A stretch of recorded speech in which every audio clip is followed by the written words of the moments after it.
The Jacksonville Jaguars have hired Ryan Nielsen to be their defensive coordinator after Mike Caldwell was let go. Caldwell led the Jags to an 8-3 start, and the defense was a huge factor for our great start. And they were leading the league in takeaways, and they're also in the top of sack charts. And the defense just capitulated towards the end of the season, and we ended the season 1-5 and missed out on the playoffs entirely. And that led to the sacking of Caldwell. Jaguars' new defensive coordinator, Ryan Nielsen, made an instant impact in his one season as DC in Atlanta. And yeah, I just had to look at the numbers and just to see where the Falcons improved. The Falcons essentially went from a bottom 25 team in defense to a top 10 defense. They went from 26th to 7th in yards per play. The Jags were 21st. They went from 31st to 3rd in third down defense. The Jags were 8th. They went from 25th to 8th in pass defense. The Jags were 26th. So the numbers look really, really favourable for Ryan Nielsen. And to be honest, I can't wait to see what he brings to the Jags.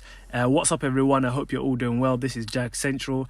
The Jags originally wanted to interview Nielsen, but they were blocked by the Falcons. But the Jacksonville Jaguars were ultimately given permission after it became clear that the new Falcons head coach is going to hire his own staff, whether it's Bill Belichick or not. So the Falcons just had to allow Nielsen to be interviewed. You can see how coveted they saw Nielsen last season. And then just quick history on Nielsen. He spent 6 seasons with the Saints under Dennis Allen. He was their defensive line coach from 2017 to 2020.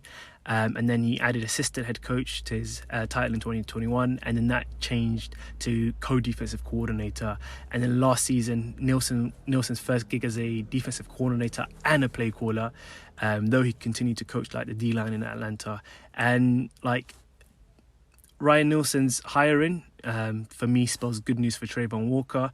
He took a huge leap last season and showed signs of improvement and showing not why we took him as a number 1 pick, but to show him that he's a top first round draft pick.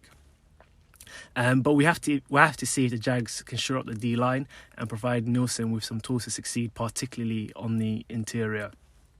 But the real question for me is, what is the back end going to look like? Because we can see that Nielsen's Falcons last season played one of the highest rates of man coverage in the league.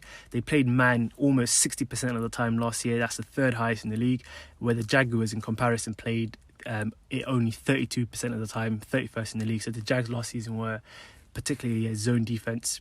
So to help Ryan Nielsen, I think we're definitely going to need to add a high target cornerback and probably a safety, and I think that's something that's going to be addressed in the draft for some depth as well. But I'm looking forward to what he does in Jacksonville. What are your thoughts on the hire?